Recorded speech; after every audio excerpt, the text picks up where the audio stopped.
हमारे देश का सबसे बड़ा tech blueprint ministry of electronics and information technology का इंडिया एआई मिशन। इसका 5 साल का टोटल गवर्नमेंट एलोकेशन है पूरा 10,372 करोड़ रुपये, यानी लगभग $1.24 billion. Is not it good? Pakistan, Sri Lanka और बांग्लादेश जैसे साउथ एशियन देशों के टोटल टेक बजट को अगर आप आपस में जोड़ भी दें तो हमारा ये आंकड़ा उनसे कई गुना ज्यादा बड़ा दिखता है। सुनने में लगता है कि हम दुनिया जीतने वाले हैं, लेकिन अब सच्चाई के आईने से धूल साफ करते हैं। एनवीडिया का सिर्फ एक सिंगल एडवांस 800 जीपीयू चिप, जिसके बिना कोई भी एडवांस्ड एआई मॉडल सांस भी नहीं ले सकता, उसकी मार्केट प्राइसिंग पता है? इट इज पूरे 30,000 से $40,000, यानी इंडियन करेंसी में तकरीबन 25 से 33 लाख रुपए। एक चिप एक आम इंडियन इंजीनियरिंग स्टूडेंट की 4 साल की कॉलेज फीस से 3 गुना ज्यादा महंगी है। अब दिमाग घुमाने वाले न्यूमेरिकल्स देखो। माइक्रोसॉफ्ट और मोटो जैसे सिलिकॉन वैली के जाइंट्स अकेले हर साल एडवांस हार्डवेयर पर $40 बिलियन, यानी 3.3 लाख करोड़ रुपए का कैपिटल एक्सपेंडिचर कर रहे हैं। इसका सीधा मतलब समझ रहे हो? यूएस की सिर्फ एक सिंगल प्राइवेट कंपनी का 15 दिन का हार्डवेयर स्पेंडिंग हमारे पूरे देश के 5 साल के टोटल नेशनल एआई बजट के बराबर है। हम जहां 5 साल का खर्च सोच रहे हैं वो उतना 2 हफ्ते में फूंक देते हैं। फिर भी एनवीडिया के सीईओ जेनसेन हुआंग इंडिया आकर बोलते हैं कि भारत सिर्फ सॉफ्टवेयर के दम पर एआई की रेस जीत जाएगा। जबकि सच ये है कि इस महायुद्ध का असली असलहा और बारूद यानी कंप्यूटर पावर पूरी तरह से यूएस और चाइना के कब्जे में है। चलो हमारे देश के सबसे बड़े प्राउड मूवमेंट का गुब्बारा भी फोड़ते हैं। बात करते हैं ऐरावत की, इंडिया का सबसे पावरफुल एआई सुपर कंप्यूटर, जिसे सीडेक पुणे में इंस्टॉल किया गया है। जब ये लॉन्च हुआ तो दुनिया के टॉप 500 सुपर कंप्यूटर्स में से इसने 75th रैंक हासिल की। देश का सबसे तेज, सबसे ताकतवर कंप्यूटर। लेकिन इस प्राउड फीलिंग के पीछे का घबरा देने वाला गैप देखो।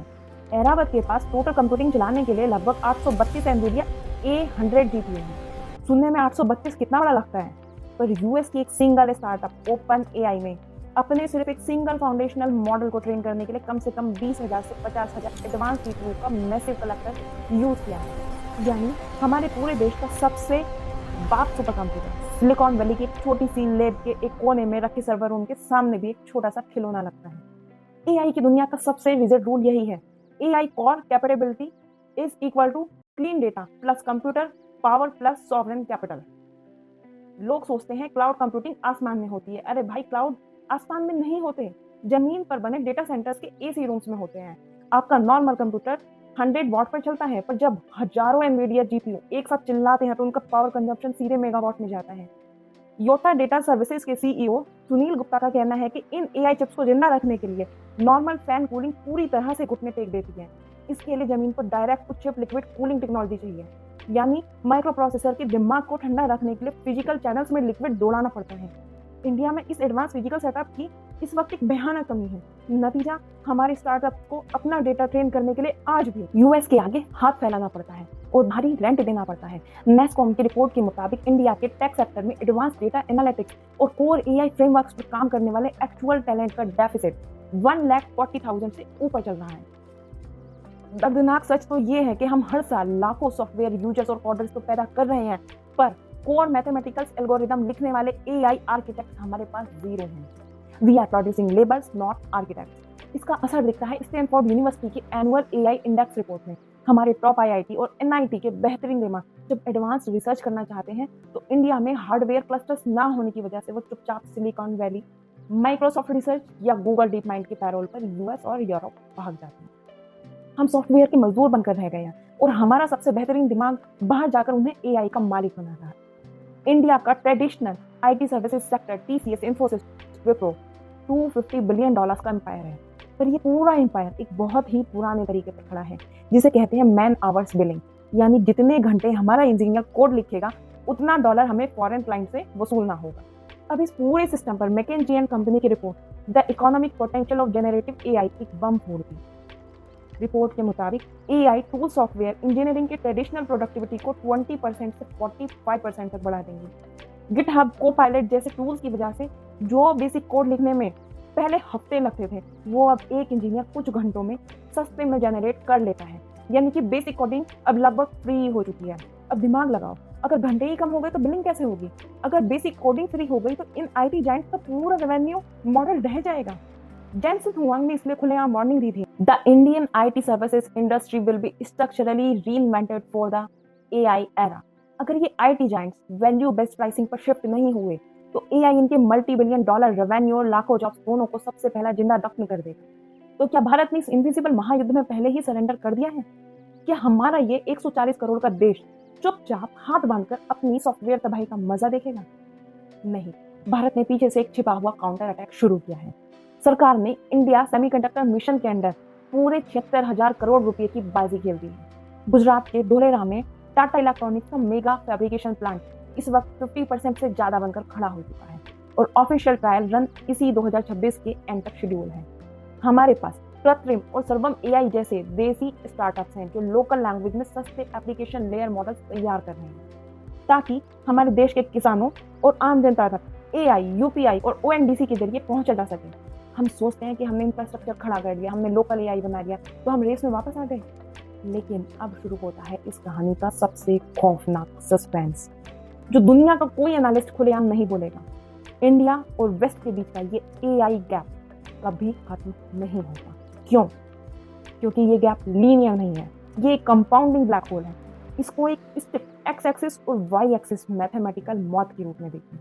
अब इस फॉर्मूले के हर एक वेरिएबल को ध्यान से समझना, क्योंकि यही इस पूरे खेल का सबसे बड़ा सच है।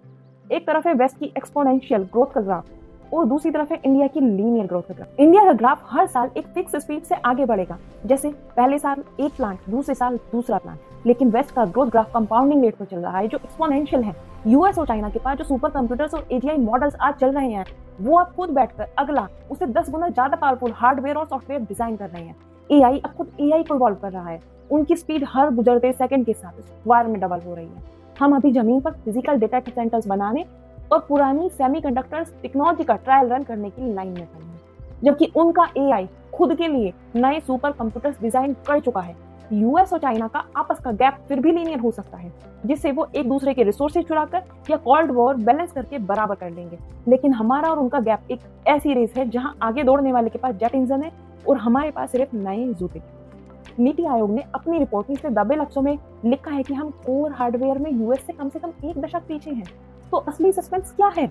अगर हम ये सस्ते सपने बेच रहे हैं कि इंडिया दुनिया का अगला एआई कोर सुपर पावर बनेगा, तो हम दुनिया का सबसे बड़ा झूठ बोल रहे हैं। रियलिटी ये है कि हमारा काउंटर अटैक हमारी खुद की 140 करोड़ जनता को डिजिटली जिंदा रखने के लिए है, ना कि सिलिकॉन वैली को हराने के लिए।